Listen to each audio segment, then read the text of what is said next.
We are two NPCs in the world of animation and gaming talking about the chaos of the industry. Whether you're here for the pixels, the drama, or just along for the ride, welcome to Pixelated 8. Let's press start. Hello.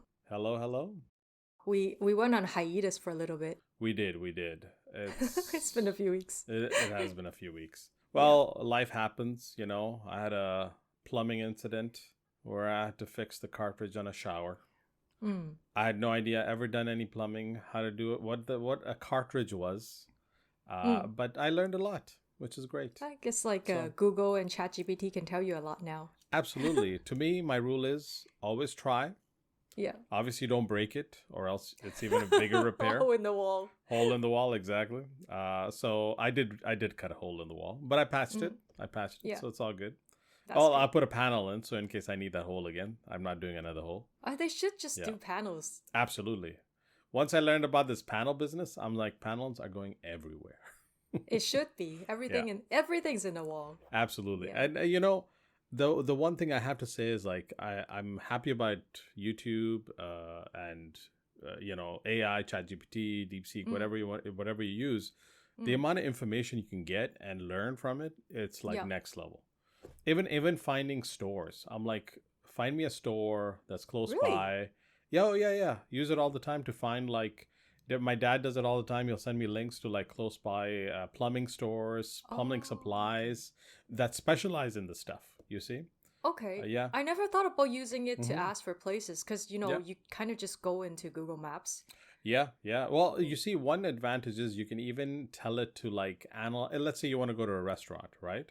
You can be like, okay, find me a Mediterranean restaurant that has good reviews, but can you filter or really search to make sure all the fake reviews are not there and then give me a proper assessment? Oh, it can do that too. It can do that. It'll search the internet and because there's some sites out there that already do that part where it'll actually filter out the fake reviews. These AIs will actually go to those sites, find the information, and then give you an assessment, which is kind of nice. Okay, I never heard about that before. Yeah. And I mean, that's why people are not, they're very against AI. I was actually in a conversation with some people the other day, and they were talking about how nowadays the search results, if you go into Google, I think, if you search for picture of something, they bring up a lot of the AI generated stuff instead of the real photos. Yeah. I think people are concerned I did notice that. I noticed that. If you keep on feeding it the fake things, then it won't ever know what is actually real. Absolutely. So here's the key about AI, which we learned. We both of us did a certificate course just to understand how AI and how to create an AI model. And one key thing is the data that you give AI, right? Bad data will give you bad results. Yep. That's me super simplifying it. Yeah, right. That's true. And if you think about it, I was thinking about it. It's like if this is going into propaganda now, you really want to manipulate AI, you got to then dump so much propaganda on that topic, a lot, to overtake the data that exists already. Because what I'm noticing with the AI now, it actually cuts through propaganda. Oh, interesting. Yeah, which is very fascinating. At first, I was like, in the beginning, it wasn't. I actually saw a lot of propaganda-ish topics that AI would just repeat. But now I've started noticing that it actually gives me a bit more accurate and nuanced results on certain topics that could be taboo or that could be a little bit, you want to cut through whether it's healthcare or medical, it'll cut through all that information and give you you can tell it to can you go through all these research papers? So ChatGPT has you can pay for the monthly fee. And so you have 10 deep research questions you can ask. Yeah. So you can actually ask it, can you go through all the research papers that are out on this specific topic and give me an assessment on whether it's good or not? And it'll actually scour all the databases around the world, and it'll give you an accurate results instead of relying on, again, propaganda or fake news or fake this, I think definitely the one good thing about these AI searches is that is their ability to look into a lot more than you could humanly possible. And it consolidates the data into something that you can just kind of have a result of. I mean, can you imagine in school if you have this? It's like so many things are like less like annoying having to do. Yes. Well, I mean, of course, now they're like kind of a lot of people against like writing or whatever, having AI to generate it. But again, it's depends on how you use it, right? Yeah. Yeah, if you're using it as a research for like your paper and it can consolidate data really fast. Yeah. And makes it easier for you, then it's something that you should be using. But again, like if you're trying to write a script and you're like, oh, let's do AI, then I will always be like thinking, is it using someone else's idea, or like is it copywriting something? Because like I don't know what the source is. So like even if you use it to generate a script, like say someone who wants to write a story, it's like, oh, you know what? That chunk might be directly copied from someone else and you wouldn't even know. That's true. Actually, you got to be very careful in that. And I think that's where you have to really think about. Actually, two lawyers, I think, are very early on got in trouble for asking ChatGPT to write something for them. And the what it wrote, it had they cited specific people in what AI wrote, but AI just made up people's names. Right? So clearly it copied some information from somewhere, but then it just made up a name to make it look like it was real. Yeah. But the judge obviously found out, and it's like, excuse me. Yeah. So that's where it's like, you can't just cheat with AI. Yeah, you still need to do your due diligence to double check things, right? Like just recently, a quick example, it's like I was using AI to do some blueprint node-based scripting. What I discovered was I kept asking it to get me some variables. How do I find variables on a actor within this certain properties on an object, right? Okay, that's like it's this is Unreal, right? Unreal, yeah. Unreal Engine has a node-based scripting language where you can build your game functions. So on an object which is called an actor, so the object itself has a bunch of properties. So in those properties, I want to be able to assess whether the property exists or not. And it's fairly straightforward setup. Now, I kept asking, I used ChatGPT, I used DeepSeek, but they kept giving me the same information. Do this, do this, do this.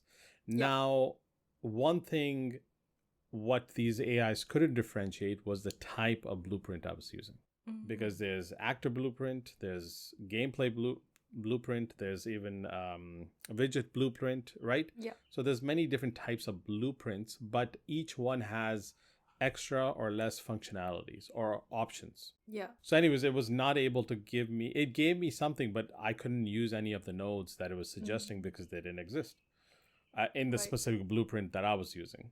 So that's where, because I had done a few courses already on Unreal Blueprint, I kind of made an educated guess on what path I could take to get that information. And I was able to get that information.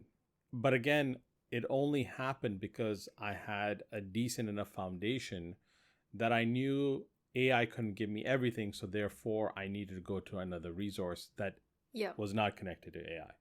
But that's the problem solving that people have to realize, that AI can't give you all the answers. Yeah, that's true. Well, I think, there's like two groups of people, right? One is like, yes, they hate AI. They don't want to use it. They don't want to even hear about it. It's like, it's AI equals bad. Yeah. And then there's the other group of people who's like, oh, AI can do everything, blah, blah, blah. Yeah. And, in reality, it's always something that's in between. Yes. It's not AI that is going to take over your jobs. Yeah. It's people who knows how to use AI will take over your jobs. Absolutely. A lot of those things. Yeah. And they're talking about a lot of things now. But still, I feel like you do need human intervention even when you're using AI. So there are niche opportunities to go into those places to work. Basically, like those positions to work. Yeah. It's another tool in your utility belt. That's what it is. For sure. And that's what you got to keep in mind while using it. If you dismiss it completely, then you're the only one who loses. Yeah. And it's like, sometimes people who are like, oh yeah, complaining about people writing scripts with AI. Okay, this is one thing we could talk about. And it's like, all right, you don't like it, but what if it does create a better story than whatever that person was writing now? Absolutely. I mean, if you look at movies and TV shows nowadays, and even like games, the animated films, there are a lot of crappy stories. Oh my God, so many. It's unbelievable. I mean, the characters and their, I'm going back and watching stuff from older movies now. And I'm going back even, actually, I'll give a good example, a recent example. Yeah. I just finished watching Andor. Okay. Because I love Rogue One when it came out. And so I was like, okay, let me check out Andor. Yeah. And it is a phenomenal show. The storytelling, the dialogue, it's such a great, like every word matters in the show, right? And that's very important. And I find that in modern stuff now, whether it's movies, TVs, or video games, they just want to do exposition. They just want to keep adding words that don't do anything for the plot, that don't do anything for the characters. It's so boring. And it's because they need to fill in space. And to me, it's like, if you don't have anything to say, do you even need that scene? Do you even need that dialogue? Right? I remember reading somewhere, and this is like, cinematography 101 is like, you never put a shot in a movie that doesn't mean anything. Yeah. Like, if it serves no purpose to your story at all, then don't put it in. Like, that was what I read. Exactly. And, before I used to actually watch a lot of, and my love for horror movies. There are good ones and there are bad ones. Yeah. And I watch a lot of them, like even the bad ones, right? Yeah.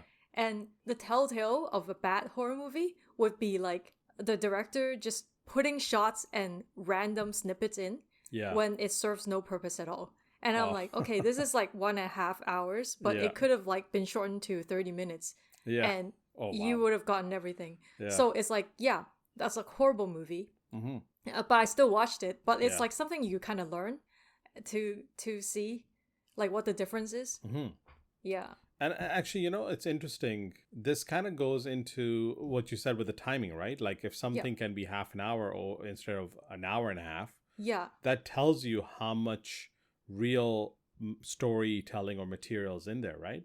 Like in the 90s and 2000s when we were growing up, a lot of the TV shows were episodic, right? Yes. Yeah. And you had to be really clever and creative to make sure you kept that audience engaged in that 20 minutes or 30 minutes or 40 minutes of TV. Those storytellers I found were really pushing the envelope. Like they were trying to really make sure they hit every single mark, every dialogue counted, because they had such a short time to tell the stories. Yeah. And what I'm finding in today's, I guess in mid 2000s, the whole shift happened where it was season arcs. Yeah, yes. Right? And the season arc business, I think, really ruined storytelling. Okay. Because it became this whole need to, every episode ends with a cliffhanger, a mystery, and we need to just drag the audience along until the end of the season. Instead of actually telling us a story with the beginning and an end. Exactly. Yeah. Their goal was to just drag the audience. And I really feel that actually dumbed our experience for watching something, because we're like, oh, I can't wait. Because it's shift. It's shift, exactly. Yeah. And we would come up with better stories and conclusions because we were guessing what the mystery is, right? Oh, okay, I see. But the reality was the conclusions they came up with when it finally was revealed, it was just garbage. And you're like, did I just spend how many years watching this show? Yeah. Sometimes the theory crafters of like the show, the fans, are actually a lot better than the actual show. Exactly. But I wanted to talk about this. You mentioned that right now, like when they actually changed it to season, it actually turned it for worse. I think that might just be like, that might be Western shows.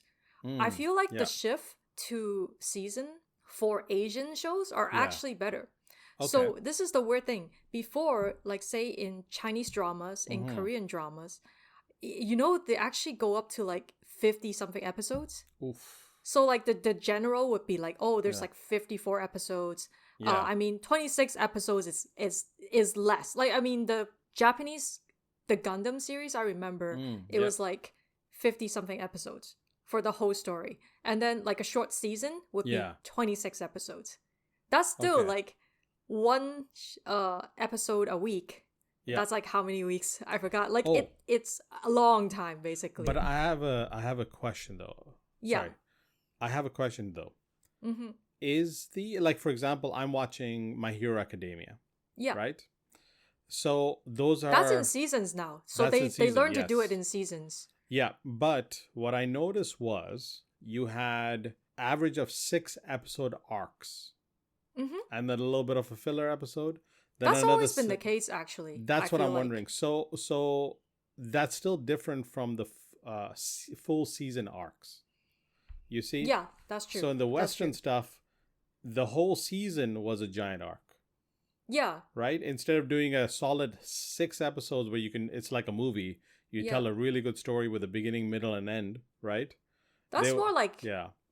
I feel like that's more like anime though. Because anime has always been like this. Like even if there are 50-something episodes. Yeah. I mean, Gundam's a different beast. Because like they have long storylines, which is fine. But like there's a lot of other ones I've watched. It's like an arc is maybe 4 episodes or like 8 episodes. And then after that, it gets more episodic. Okay. And then after a while, it's like, an arc story again. But that's more like for anime. Chinese dramas and Korean dramas has always been like super giant long. Arcs per season. Yeah, like super long, like 50-something episodes. And then you're just kind of watching that. It's not even like half an hour either. Mm-hmm. It's like kind of a 50-minute, 40-minute episode. Yeah. So actually that gets me thinking a little bit. It almost sounds like there have been good shows that have done these long season arcs. Like good examples that I can think of right off the bat is like The Wire, Sopranos. Right? Mm-hmm. But the way they do the long season arcs, that they'll do a specific topic that starts the arc.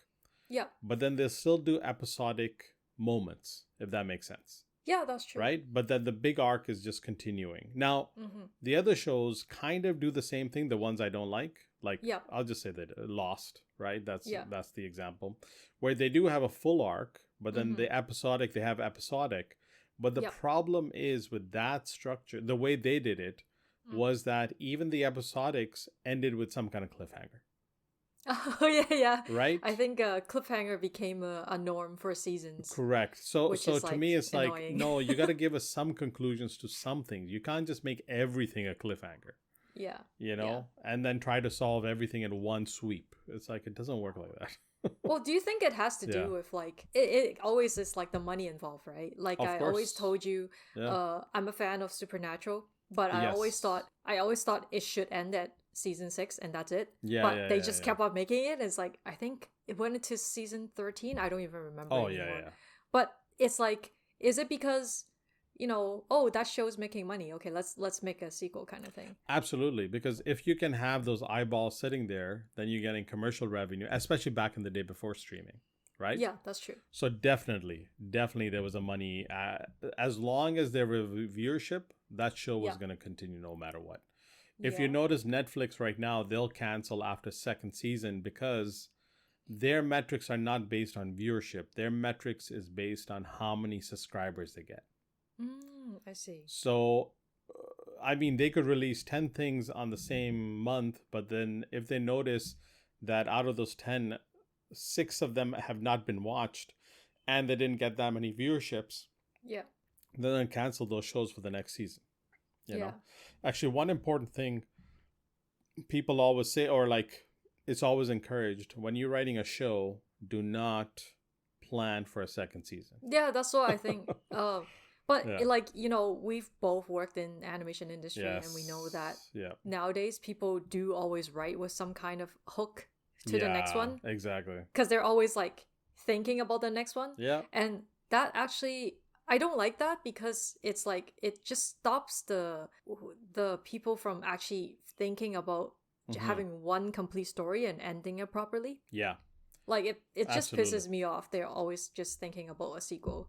Every single movie must have like some kind of hook for the next one. Absolutely. I think recently the best example I can give is the Last of Us TV show. Where I think season 1 was like a 1-to-1 kind of like creation of the first game. Yeah. So even myself, I was excited and watching it because I love the first game. It's supposed to be really good. Right? Season 2, I kind of knew what was going to happen, so I didn't really watch it. But the viewership, I found out, really kind of tanked for that season. Oh, really? Yeah, okay. Because I guess the audience realized what the gamers realized a long time ago. They just didn't like the outcome of what happened. Oh. Right? Story-wise. But what made it worse for anybody who had played the game and was watching because they liked the game was that they changed a lot of the dialogue and a lot of the scenes. Right. Not for the better. Oh. Because the game was so much more dramatic, so much more emotional. Yeah. The show has those elements, but it became a little bit more gimmicky is the best way to say it. Okay. Like, because it's almost like they know they're making a show. Right? If that makes sense. It's kind of one of those things. I feel like mediums are, it does take a certain kind of skill to change from one medium to another. Yeah. When you're doing video games, there are certain things you can tell the story through that, and it wouldn't work well in a TV show kind of thing. Yeah. Yeah. Actually, this goes to I think it's a famous saying, the medium is the message. Right? Yeah. Where a book, you can't adapt a book 1-to-1. It's impossible. You can't adapt a comic book 1-to-1. It just won't look good. Right? Yeah. I mean, love or hate Zack Snyder's work, he can recreate a comic panel like 1-to-1. Is his stories good? No, not that good. Yeah. So but even though you're a fan. No, I'm only a fan of like Man of Steel, and I liked what he did with Batman and Superman. Yeah. In the BVS, I like those themes, but like I didn't care for the ending of BVS. I didn't care for like certain elements, but I like some of the themes that they play with. Yeah. Like with going back to The Last of Us, one good thing I've noticed that some people picked up was the video game tells this is a bit of spoilers. I'm just going to get into spoilers here. Yeah, spoilers tag. Please. So one thing is that in the game, you play as a character. In the first game, you play as a character named Joel. And you are surviving. You're trying to take this kid from A to B kind of thing. And you do some bad stuff, basically, because you're trying to survive this zombie apocalypse.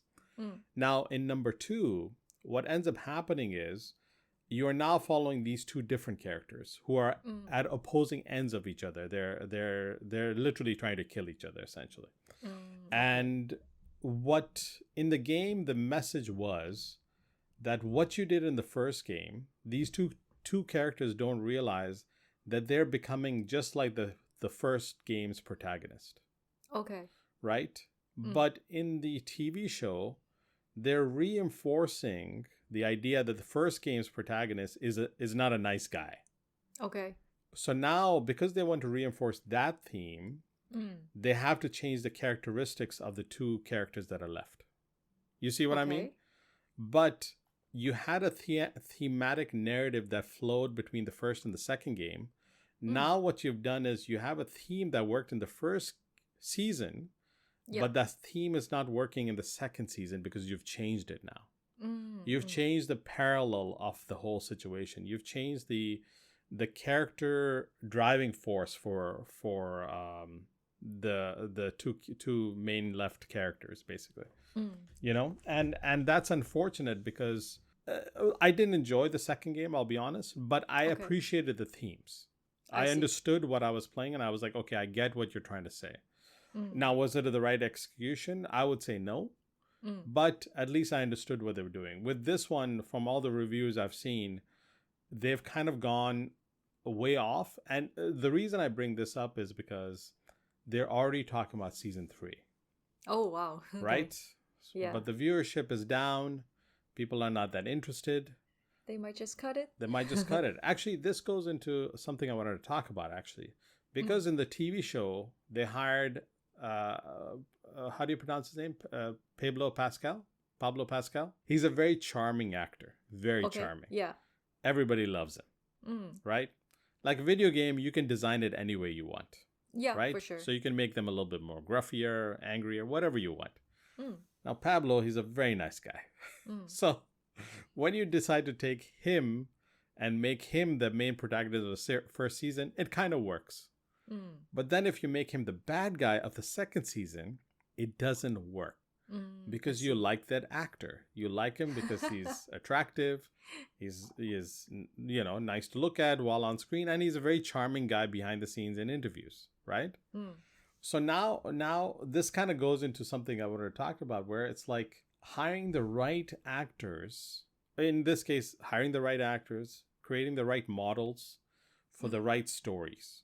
Yeah, for sure. Right? And that's very important. You always have to go hand in hand, that kind of thing. I mean, how successful your story is always depends on that. You can't say, oh, you just like bring anyone in and it'll work. Absolutely. No. If you think about it, like I'll give a simple example of John Wick, right? Yeah. If John Wick was not played by Keanu Reeves, I don't think the movie would be successful. But because he was played by Keanu Reeves, that's true. One, male audiences like Keanu Reeves because he's action and blah, blah, blah. And don't get me wrong, women love action too. There's a lot of women that love action movies. But there's also that he's a beautiful man. He's a good looking What are you guy, talking about? He's good right? looking. So guess what? People are going to go watch it for the good lookingness, right? Yeah. And hey, that works. And he's a nice guy behind the scenes. He's a nice guy behind the scenes. That makes a big difference too. Yeah. Yep. And they gave us a decent enough story. Now it's a very 90s story. Revenge. I need to take care of everything. I mean, before John Wick, we had what was that movie with Liam? The kidnapped daughter one. Oh yeah. Oh, what was it called again? Yeah, right? Yes. Yeah, so that's a perfect example. It's like they were already doing movies like that. Yeah. Right. So it wasn't something new, but they made sure they gave us exactly what the audience. They wanted someone pretty. They wanted someone who can do action, and they were like, this is a formula that's gonna give you. I mean, look at it. They did 5 movies, right? Yeah, exactly. And even now, I'm like, they could do another one. I don't know. yeah, exactly. The ending was a mystery, but I don't think maybe it's not. Yeah, no. I don't know. Like, and don't get me wrong, you can have some beautiful people in amazing movies, TV shows, but because the story sucks, or the acting, or they're not good actors, oh my god, it's just a disaster. You're like, please go back to like something a certain else. Someone. I know who you're. Well, there's that one, but even like in the 90s, I think it was Cindy Crawford. They try to make her an actress. Oh my god, it was such a disaster. Yeah. No one watched it, and I think that's where this goes into the whole like attractiveness of your characters. Like in video games, if you think about it, right? Attractiveness is important because there's an aesthetic element to it. It's video game is kind of even like escapism. So exactly, you do prefer, like I personally, let's say that I personally do enjoy and prefer my video game characters to be good looking. Of course, yeah. You can call me shallow or anything, but video games, it's my escapism. So, that's how I like it. So shallow. Yeah. No. Basically, well, to me, I think I 100% agree with you in that sense. To me, it's about the aesthetics. Yeah. Now, but the aesthetics, to me, it also goes with the story. You see? Oh, for sure. Because you can have a character that maybe not super good looking in a video game, but because the story around them is so powerful. Yeah, and if they're memorable, it makes them memorable. Yeah, exactly. And the closest one I can think about is Kratos from God of War. Okay. That guy looks like a gruff, angry, bitter old man. Not good looking at all. Like he's got muscles, so don't get me wrong. Yeah. But he's not good looking. Like if I showed a picture of that guy to you, I'm pretty sure you'd be like, ugh, what is that? Ugh, brother, Yeah. But the thing is, the story is such an impactful story about basically a father and a son story, and that elevates the entire thing to the next level. And I think if you're gonna decide to do an unconventional, attractive model or characters, you need to make sure your story is top notch. Yeah, it must be. I just can't imagine, if the stories slop and then your characters don't look good, and the aesthetics are like meh, Absolutely. then like yeah. I'm gonna drop the game. Let's say that. 100%. And like personally, yeah. because I'm more into the JRPG type of Yeah. games, and they've always made their characters nice, right? I mean, course, yeah, obviously it's 2D, but Yeah. like still, the whole thing, like all the Persona games, Yeah. all the way to like UI design, it's amazing. It looks nice. Yeah. Like you just like, oh, this is so cool. Well, also, like, I'm going to go into like aesthetics of the designs, the costume Yeah. designs, right? Yeah. You have to think about all these things. You have to make your character not only just attractive, but you have to make them look good too, right? And you got to make them fit into the world as well. Yes, they must You know? be like somehow fitting into like they belong in the world. Yeah. Yeah. And I think what's happening now, where the failure in a lot of, in my opinion, in a lot of media, whether it's video games, movies, or TV shows, Yeah. it actually is more to do with story, I feel. Yeah. I no, think it makes yeah. sense. Mhm. Yeah, I think so. I think the attractiveness is there. Yeah. In some cases, don't get me wrong. Like, I find sometimes the Japanese game, they like overdo it, like way Yeah, overdo for sure. it. It's like, bro, calm down. You know? Yeah. But And then then- also yeah. you have that side and then you Yes. have the other side that Polar also opposite. tries to overcorrect it Overcorrect, into just exactly. like Yeah. I mean, okay, the Mhm. way we're in this industry now and cuz we know how it all gets made and how it works. Yes. Every game and every scene, Yeah. it goes through layers So of many. Yeah. reviews, right? Yeah. It's like even little things like, oh, that little corner doesn't look good, or like Yeah. even designing a flag, you're talking about what the details in the Mhm. actual pattern should look Yeah. like. Everything. And people don't know this if they don't work in the industry, but we Yeah. know. It's like Yeah. every little thing actually gets approved. Yeah. It Yeah. needs to get approved. So it's not one person's decision. It's not just something that even if you're the level designer, you can't just randomly put it there. Yeah. You're the level artist, you can't just randomly decide to use this, layout. It's like every single thing needs to be reviewed Yeah. and approved in order Yeah. to be placed in the game or placed on the film. So like to me, it's just like if the character's not charming in a way, Yeah. I just like, to me, I'm just like a big question mark to see like how did this get approved? Like That's actually a good point. Is also the actor is important, the charming. yeah. But you're right. The design has to have an element of charm to it. Yes, exactly. And actually that goes back to the attractiveness conversation. Yeah. You don't necessarily need to have it super attractive. You need to Yeah. have charming. Yes. If The you're not charm going to have, needs to yeah, be if there. you're not going to have super attractive, you're going to have to do charming, right? Yep. If you're not going to do charming, then you need, regardless of which path you take, you need a good story. Yeah, that's Story exactly is true. king, Yep. And you're 100% right. Like, I'm thinking about like some of the like, I think the Marvel, no, not the Marvel. So I'm trying to think of a game where the character designs were just not up to par. I think one failure everybody talks about is Concord, I guess. Oh, yeah. But that was a free-to-play game. There was no story in there, that's right? True. Yeah. I mean, when Overwatch first came out, those characters were all super attractive. Yeah, they were. They had a very cartoony element to them. And when it first came out, they actually had a pretty decent storyline. It was a very straightforward storyline. The world event, 2 factions, good guys, bad guys, blah, blah. Very straightforward. Again, very, very timely storyline. There was nothing, each character had its own like kind of like story, which was kind of nice. And therefore you can have like, oh, Reinhardt's story is this, Diva's story is this.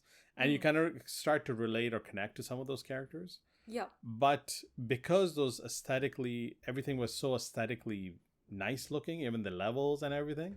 Yeah. You didn't care about the story that much. And you were like, it's free to play. Or actually at that time it wasn't. Well, you're like, cool, I'll just play it. I like it. The thing is, that's a game also other than characters and stories. Yeah. Then your other thing is gameplay, right? So Yes. it's like it's on a scale. If you don't have that good of story, your gameplay should be really, really good. Like really good. In That's order to actually keep true. your players, right? Yeah. Because there's some players that don't care about story. They only want gameplay. Yeah, like some people actually don't Yeah. even care about reading any of the stories, seeing Yeah. any of the cutscenes. They just want a really good gameplay. You look at Fortnite, right? Yeah. Fortnite is a good example of a very aesthetically pleasing looking game. It Mm-hmm. has that cartooniness, Yeah. but everything about it is like fun. It's charming as a game. Yeah, exactly. Yeah.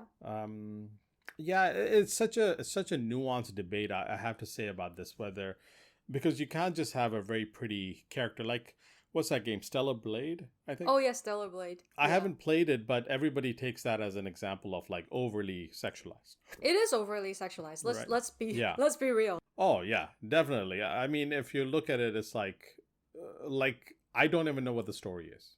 Me neither. I have no But I idea. won't judge, right? Because like personally, yes, I play gacha games, and Yeah. some gacha games. Here's the thing. It's like, okay, Mhm. why are people willing to spend $100+ to Exactly. get a character in a gacha game Yeah. over like on the other side you have people complaining about, oh, it's $90, the game's too expensive, I don't want to buy it Exactly. for yeah. like a console game, right? Mhm. And it's like two extremes, Yeah.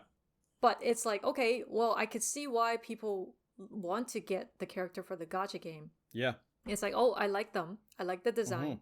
I like their gameplay, and I want to play as them in Yeah. the gacha game. So yes, I will spend money to pull them. Yeah.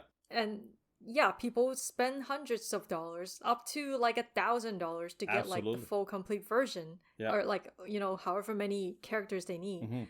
to complete the whole set. But it's like, yeah, and looking on the other console games Mhm. where you have like, yeah, $90 is a lot, and some people are like, yeah, I don't want to spend that much on Yeah. this game Exactly. because it's And not worth it to me. you know, kind of. well, that's the thing with the if we go back to Stellar Blade for a second, Mm. they know exactly what they're doing. They know what their Oh, of course. target market is. Yeah, of course, They the publisher know, know. Yeah. of course. And the thing is, guess what? This Yeah. everybody needs to hear it. Guess what? Men will buy it. Women Yeah, will it sells- buy it because yeah. it's sexy. It looks And good. it's so funny You know? too, because like Yeah. we had the exact same situation. I'm looking Yeah. at like a game. There is a gacha game called Yeah. Love in Deep Space. Mm. Yeah, looking at it, like 100%, they know what they're doing, Yeah. and it's for the female population. The female fine. gaze, right? Yeah. Well, that's yeah. what it is. There's a female gaze and the male gaze. Yeah. And you see, that's the thing with these things. So those two type of games, they don't need a story because they know exactly how much money they're gonna make the minute they release. That's what it is, and that's where I find that when you get publishers who are like, I'm trying to change the perception of people and blah blah blah, it's like I'm okay with that as long as you give me a good story. If you don't give me a good story, I'm not interested in your game. Okay, think about the themes, Yeah. right? Yeah. There. I feel like there's two layers of different Yeah. games nowadays. Mhm. Like both of them have like same themes, Yeah. but it's the big difference is one is just show not tell, Yeah. and then the other one is just like preaching. Yeah. And Preaching is the worst. you just don't like. I don't want people to nag at me. I don't No. want this game to be like directly telling me what I should do, Yeah. why this is wrong, Mhm. how I should think, right? Yeah. No, like a good video game, you actually tell that kind of idea in your Mhm. story, and you make the players go through it to understand it. And actually, that's where I mentioned earlier about the show Andor. Yeah. That's a perfect example of what you just described. Mm-hmm. They were not preachy about anything. Yeah. They took you through moments in the story Yeah. that were extremely relatable. Yeah. And that helped connect you to the characters, Mm-hmm. right? The struggles, the society, empire versus the rebellion, and all these kind of themes, you kind of feel like, okay, I'm living this life. It's me versus the government. It's me versus my bosses. It's me versus my competition, right? These themes and these elements and all this stuff. And, it was never preachy. That show was never preachy. Yeah. And it goes such a long way when again, like you said, show, don't tell. Yeah. And that's what they did. They gave you some beautiful dialogue with some beautiful imagery that helped you relate to some very powerful scenes and moments. Yeah, You know? it works 100% better. Mm-hmm. Like just like how I see it's Yeah. always better to kind of like seep that into the actual story and Yeah. not be like, you must feel this or you must know this Yeah. and this is wrong. Yeah. Kind of like, yeah, I don't Exactly. need you to tell me Exactly. this is wrong. Yeah. Like these are a lot of the themes. It's not new. It's been told over years and years, right? They had Yeah. that. They had that in anime. They had that Mhm. in games. They had that in TV shows. It's not new. Like stop trying to reinvent the wheel. Actually, you know what's funny? It's like if they actually decide not to say anything Yeah. and just flowed with it as if it's normal, Mm-hmm. it wouldn't be an issue. That's true. You know, Yeah. like if you want to decide, like I said, if you want to decide to introduce different types of characters, different, like I think Hogwarts Legacy game did this pretty well. Mm. They introduced a, I believe it was a transgender character Mm-hmm. in one of the story missions, Yeah. side quests you had. Yeah. They didn't make a big deal about it. It was just Yeah. a conversation you Yeah. introduced to the characters. It was such a beautiful story that they gave us, and the character was amazing. Well, you want to let the character be the character, not about just that special trait that they have, right? Exactly. They need to be a person. Yeah. Not just their special trait. You can't just Exactly. always like put a gigantic arrow on Yeah. that trait and be like, okay, this is them. Like, no, this is part of them, but not Yeah. all of them. Like, you also need to make sure that they are actually a character. Exactly. And actually, Last of Us Season 1 actually did this really well. Mm. They introduced a gay couple. Really a great episode. A beautiful, powerful love story of an episode. Yeah. Right? And then they had and then Ellie in the game, spoilers, Mhm. she's a lesbian, and they had her story. Yeah. And that was also really well done. You know, and both these moments, the Ellie part was in the game, but the other part wasn't. Mm-hmm. But they were able to give us a really beautiful story within this elements, added this extra element, extra layers to the story. And again, this goes back to, like you said, it's just don't be preachy. Don't do the whole preachy business. Don't do the whole like over emphasizing, arrow pointing, all this kind of stuff. Yeah, they did. If you don't do that, it's fine. I mean, Final Fantasy 16, they had a gay character in there, but like there's no point in the story they're like trying to emphasize or like trying to, like I said, put gigantic arrow on their head saying, oh yeah, that person is this. It's just shown. Yeah. And it lets the viewers know that, okay, yeah, like they're a couple. That's it. Like, and he's a very loved character. Yeah. And, you know, a more simplified example of all this, I'm going to bring it back to Star Wars here. You look at Rogue One, right? Yeah. There's that one example. Mm-hmm. Then you look at the sequels, the trilogy, which is like with Rey and Finn, right? I never finished it, actually. Well, because it sucks. The stories suck. Honestly, they do. Yeah, personally, I saw the first one. I just wasn't really interested. Oh, yeah. Don't worry. You didn't miss anything. Honestly, it's just horrible. Yeah. And the third one, third example I want to bring up is Solo, Han Solo's story. All right? Oh, okay. The reason I bring up these three is because two of them have a female lead, right? Mm-hmm. The third one has a male lead. And people always say, oh, male lead make more money. Female leads never get the recognition they deserve, blah, blah, blah, blah, blah, blah. Right? Mm-hmm. The best one out of all three of them was Rogue One, Jyn Erso. I'm sorry to say this, Rey's storyline just went nowhere. It was just boring. Right? And this is why no one connected to it. That's why they've been talking about making a show just on her or a movie just on her. Right. No one cares. No one cares about Rey because they didn't give us a significant character story. You know, I know this term may not be very PC, but people called her a Mary Sue. Oh. You know, I believe there's a Gary Sue and there's a Mary Sue. Stu, I think. Stu, okay. So she was a Mary Sue. She was perfect. She could do everything. She could fix the engine. She could do this. She had a lightsaber, a fighter, blah, blah, blah. Yeah.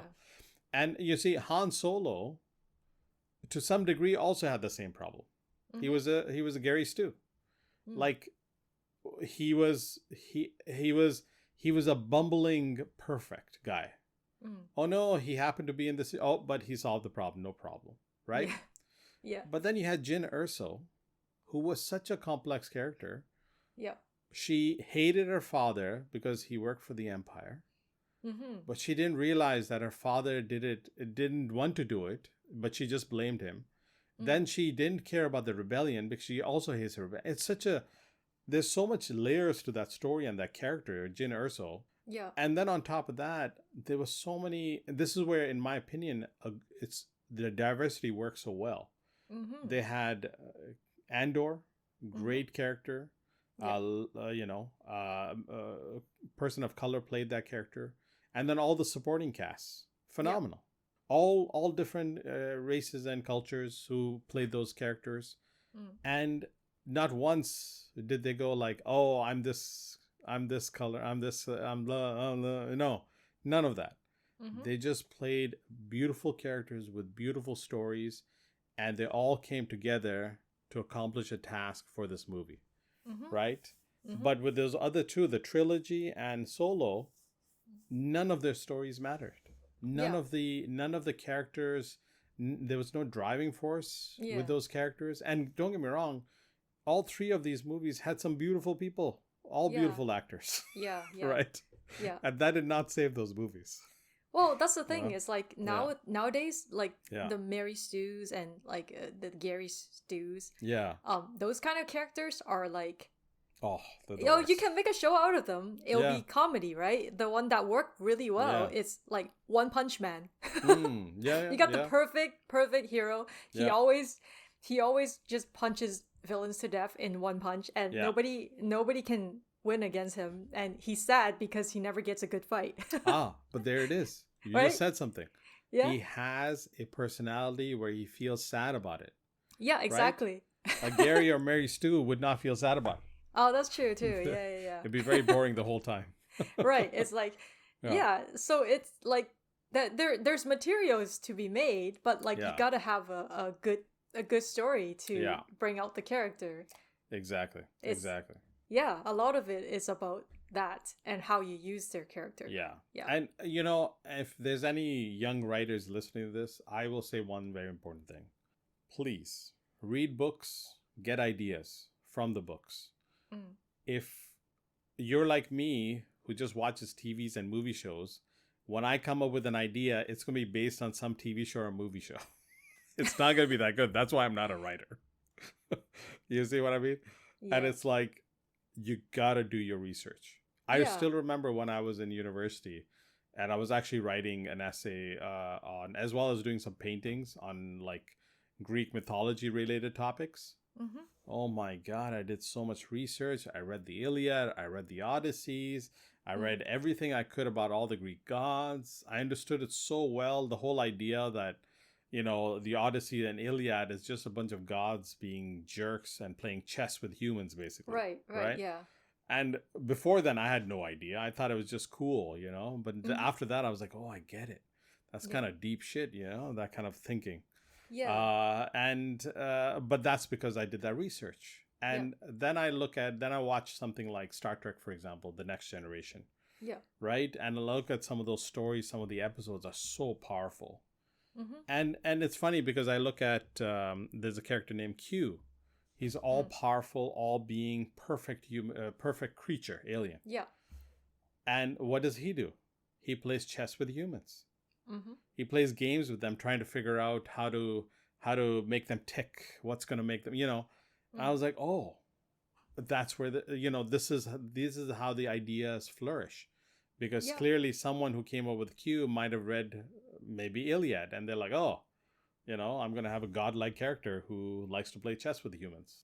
But then if I just watched an episode and I try to recreate that character, I'm not going to think about what made that character so unique is because he likes to play with people, like as if they're just figures, action figures, right?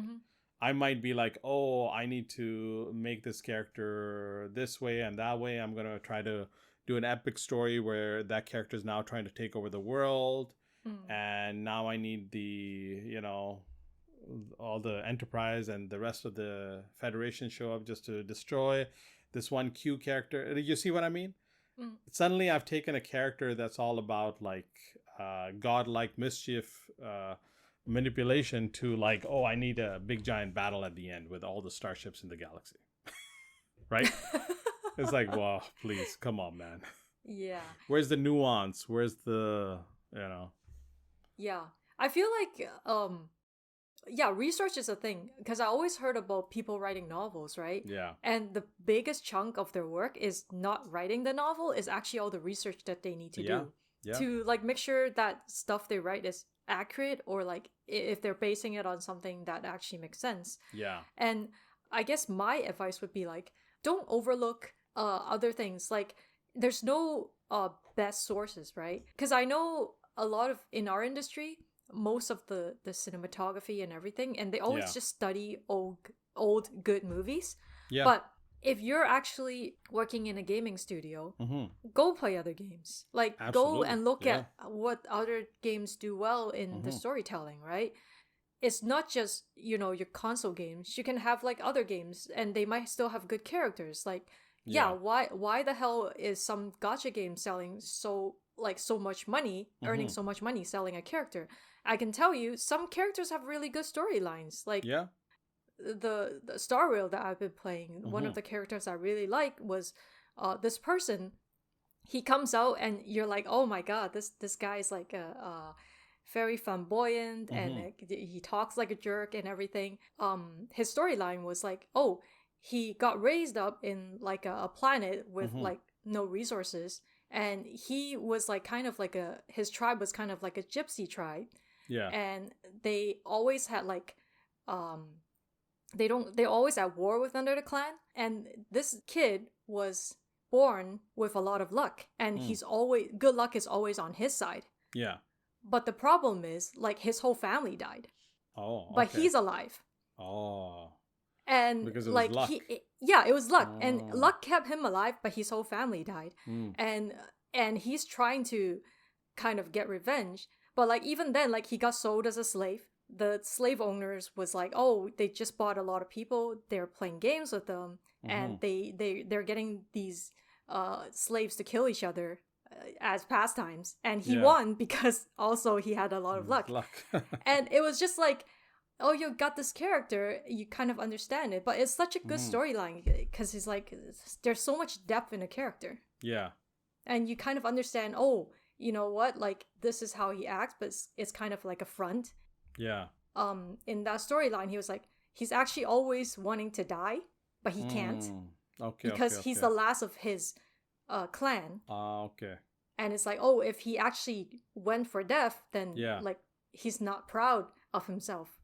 Actually, that's kind of cool because it's like, but and here's the thing: if someone decided to just write that character as, oh, this guy's lucky all the time. Yeah. Oh, he's a millionaire now. At the end, it's like, what? Yeah, there's no depth, right? But like, there's depth to a character, then it brings a lot more to the table for the whole story. Yeah. Yeah. It's kind of sad that we're in a situation where I think people are willing to blame. Sorry, blame is a harsh word. I think the right education is not given to the person in that job field, I would say, right? The right mentorship, the right education and all that. And what's happening is I think, sorry, this might be a slightly different topic, but I'm just thinking about it like if I decide to become a writer right now, right? I'm going to take some courses, first thing. Yeah. But then if I get hired as a writer for like a TV show, let's say, right? If no one's willing to mentor me, then I'm going to fail. Or I'm going to write horrible stuff. Right? Yeah. And it's very important to have the right mentorship. That's the other thing. Yeah. Right? Because if you end up with a shitty mentor, guess what? You're going to have a shitty writing career for the rest of your life. Right. Yeah. Unless that mentor is really powerful in the industry and they can keep getting you jobs. Great. Wonderful. Well, that's one way of doing it. But like, I just wish nowadays there's more variety. Like just having people write scripts, and it's like sometimes stuff is so predictable or like stuff is so boring, and it's just like, are people actually getting like, are they learning from different sources? Like, are you actually like I would even say if you're gonna watch movies and like do your research or get your ideas, watch all the different movies. Watch Bollywood Absolutely. movies. Yeah. Watch Yeah. like movies from all around the world. Actually, that's a valid point, and that kind of got me actually. I actually got into watching international stuff.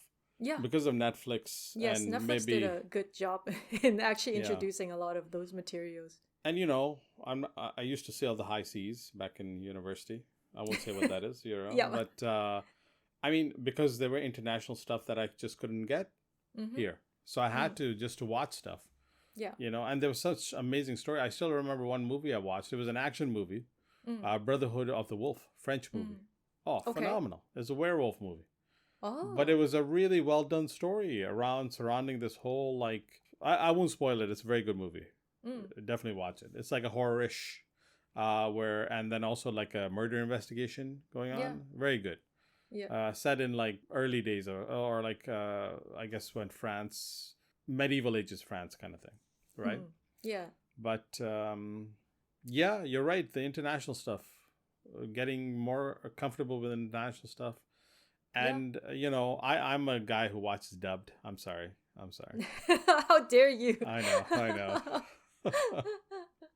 No, it's okay. Yeah. I think, if you're looking at plots and everything, that's dubs are fine. Like, Thank it's you. just, Thank for you. me, there's books and other mediums, and like they all have probably really good things. So like you shouldn't just be studying from one thing.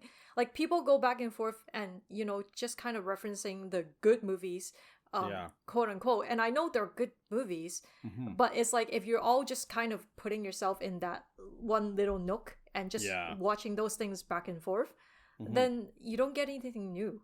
Yeah, it's true. And you got to keep it fresh or else What do you think about like what would you say is your favorite current TV show or movie that you found the story to be really good? I honestly haven't been watching that many TV shows nowadays, though. Okay. Or movie or video game even. Yeah. I've actually been watching anime more recently. But even anime, it's like nowadays they also have a problem with being saturated with a lot of stories that are like meh. Oh yes, there was one that I kind of recommended to you recently. It was actually surprising to me because like I wasn't really into the Chinese donghua. I think they don't call it anime, they call it donghua, but like Chinese donghua. Yeah. Recent years they've actually had a lot of good ones. Okay. One is called Link Click or Click Link. I forgot which one it's called. called. I know the one. Okay, yeah. And the most recent one is it's To Be Hero. Oh yes, that's the one. Yes, that one I recommended to you. It's like a 2D 3D mix, and it's also it's also about superheroes. And obviously, I am actually tired of superheroes now. But that one I've actually binged like all 8 episodes last week, and the storyline it's fresh. I was actually surprised. Like I was pleasantly surprised. But I won't go into too much spoilers because I do want you to watch it as well. Yes, definitely. I want to watch it. Yeah, it's on my list. I believe it's on Crunchyroll. Yes, yes, it is. Yeah. Yeah, actually, that's a good point. Like, just to bring the superhero stuff here for a second, you can actually see the superhero fatigue, and it's because what ended up happening was I think they got too comfortable with superhero material. Yeah. And they thought they could just ride the tail. It's almost like we're talking about the season arcs in the beginning, where they thought they could just keep dragging the audience along and they'll just keep making money. Yeah. Now true. What's happened is there's so much entertainment that people are like, you know what? You can't drag me anymore because I'm not interested.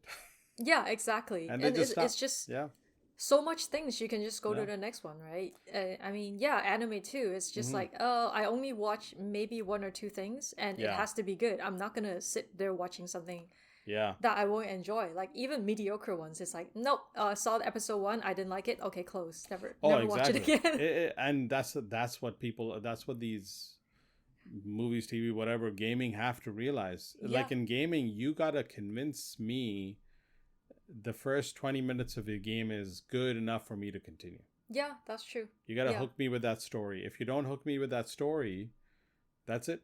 Well, I'll say game is even harder, right? Because like for Netflix, for anime, you could just click into it and start watching. You don't like it, you can close, right? But if it's a console game, you gotta buy it first. So now it's like it's a harder it's like a higher entrance fee. Basically, exactly. Right? Yeah. So you gotta convince me to buy a game really first. Convince me now. Yeah, exactly. Yeah, exactly. Yeah, like $30 or $20 to go watch a movie in theaters. It's like, I'm sorry, if your previous movie that came out was okay, like what was it, Captain America 4? It got horrible reviews. I'm like, forget that. And then Thunderbolts got decent reviews, but I'm like, I don't trust you still. Like, why am I gonna waste $20? I'll just wait. Right. It's like, again, it's not even about the superheroes anymore. It's like Superman's about to come out. I just don't care. I'm like, no, it's okay, whatever. What's gonna happen? It's gonna be the same old story.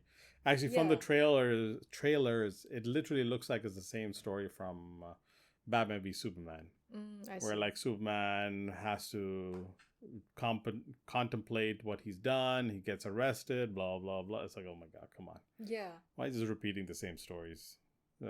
Yeah, and this is why you want to see new, fresh ideas, right? Yes. You can't just keep on repeating the same thing.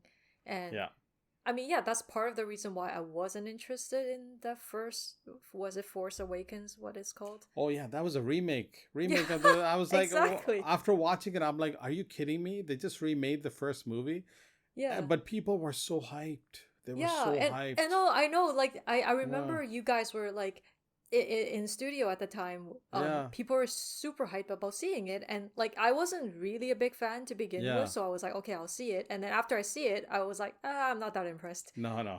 I didn't really get the hype at all, and people were just saying it's so good and everything. I'm like, okay. Well, it's funny with the Andor season 1, the first 5 minutes of that show, you meet Andor, who's the protagonist of the show, and 2 cops try to arrest him. Yeah. And he kills them. Oh. In cold blood.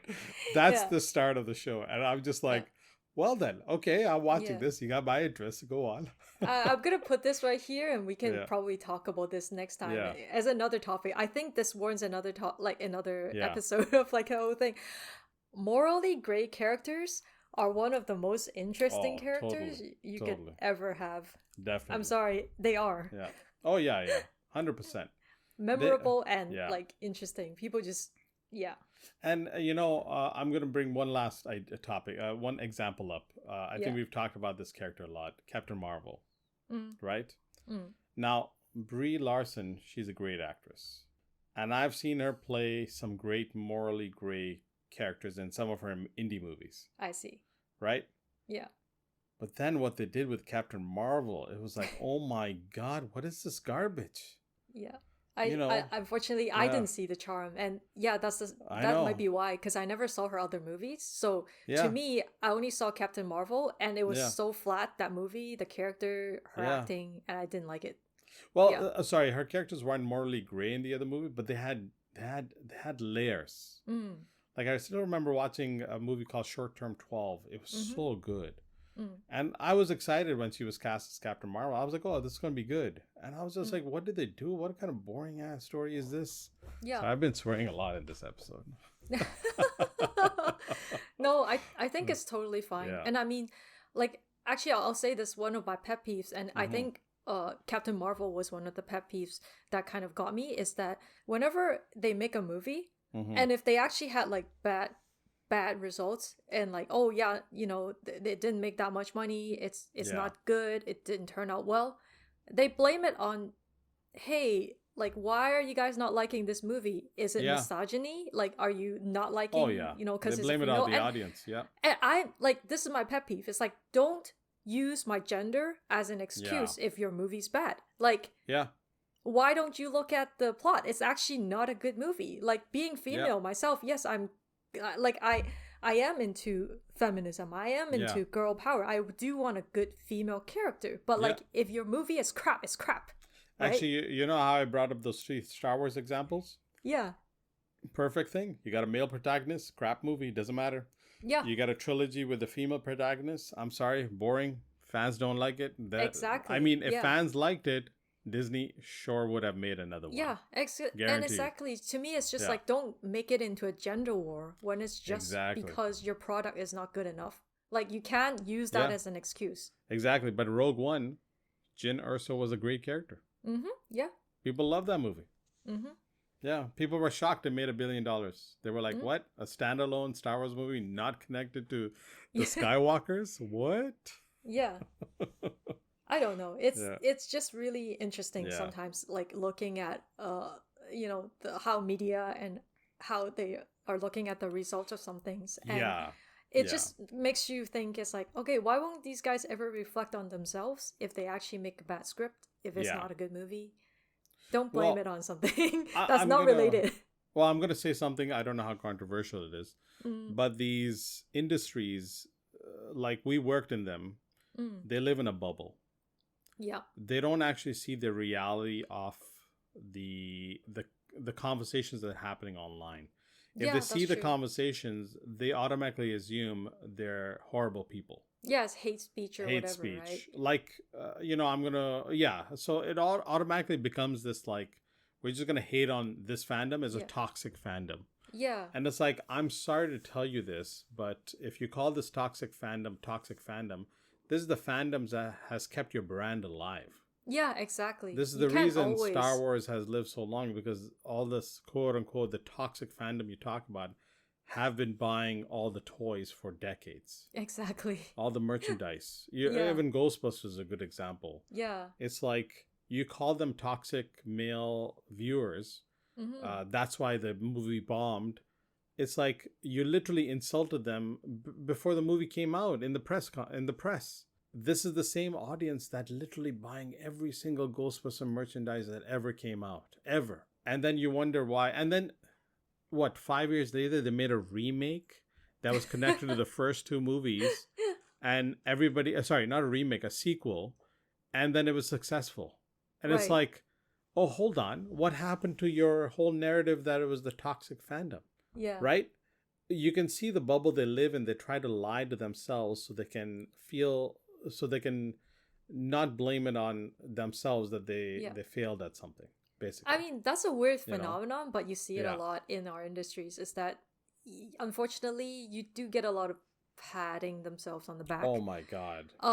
For people who are like, it's like a rare sight when you actually see people reflecting on what they not do well. Yeah. Unfortunately, I feel like because some of the companies and the studios want to keep their employee morale, they kind of like lie through their teeth.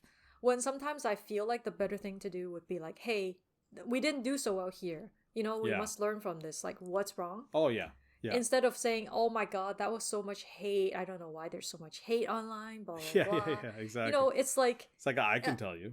Yeah, exactly. And it's like, being in the industry ourselves, we can see both sides. And it's like, sometimes the fans might have gone too far. And there's like, fans, there's also probably two parts. There's extreme ones there, and there's the ones who are actually trying to make sense of like criticism, good criticism. Yeah. And you got to look at those. Exactly.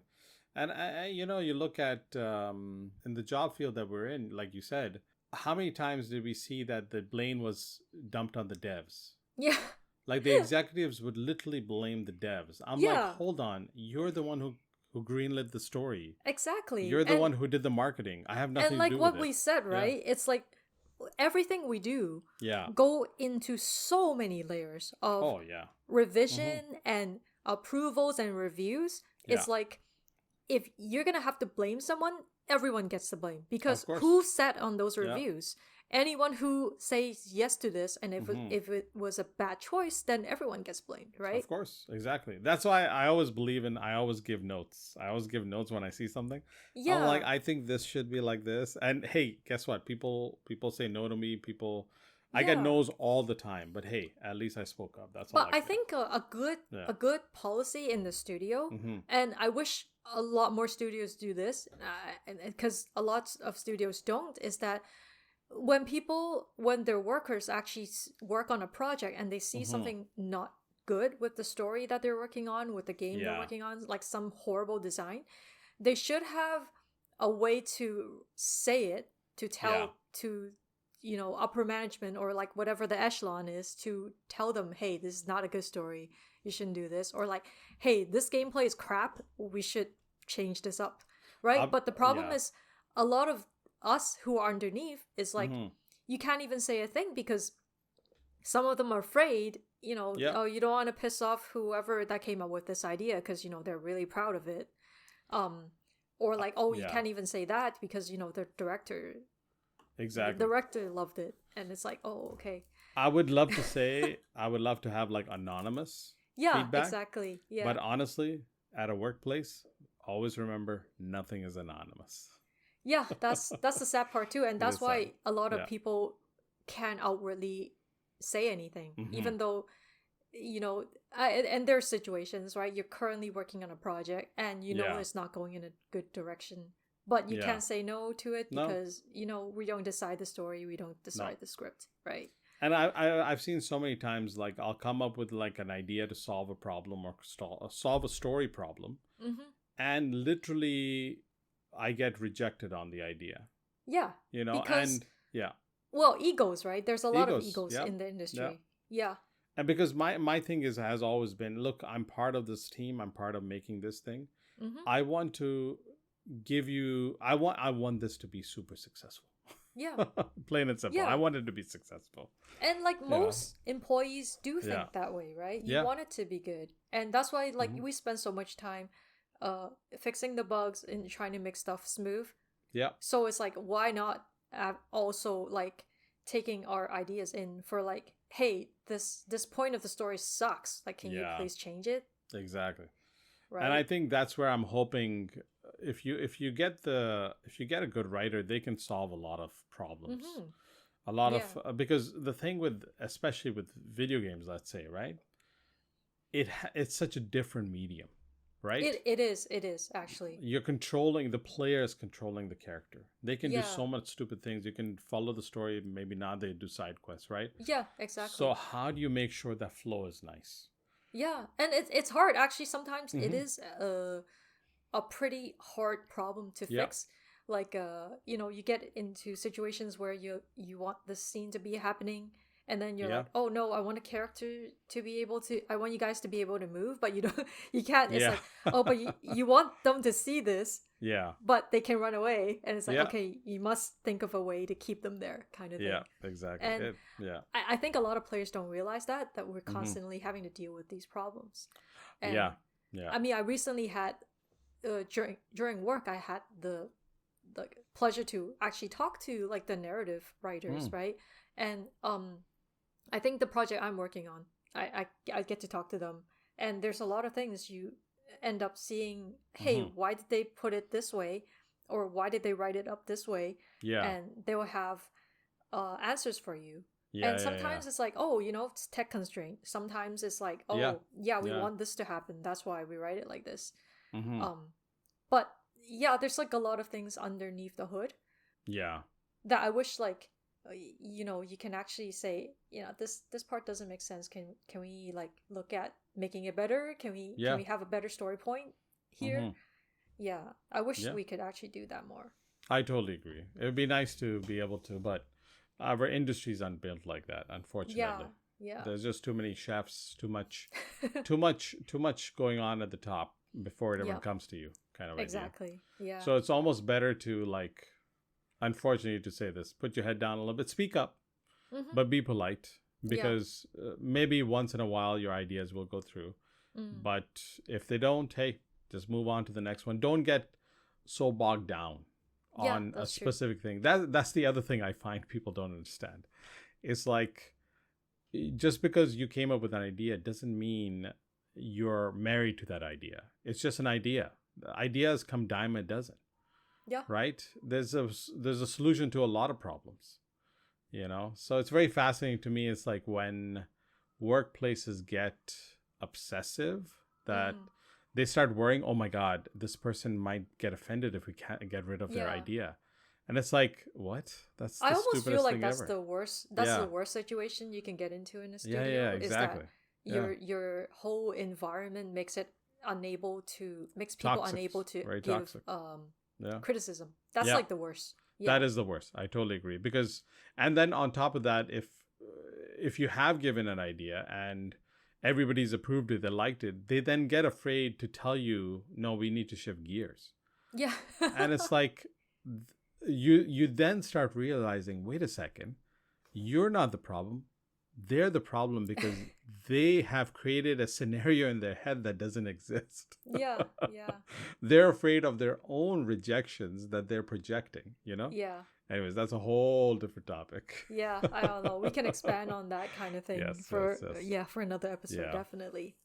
So I guess we can close this episode of very important 2 things. Yeah. Make sure the stories are good. Yeah. The characters look good. Yeah. Oh, we're so getting canceled hold on. Let's change that a little bit. Stories are good. Yeah. If you're stuck at storytelling, make sure your characters look really, really, really good. There you go. No, I think make sure your characters are charming in a way. Yes. And it doesn't have to be visually. Yeah. But they need some kind of charm. Yes. Yeah. It goes a long way. Yep. Yeah. All right, cool. Thanks. Yeah, Bye. thanks for listening. Bye.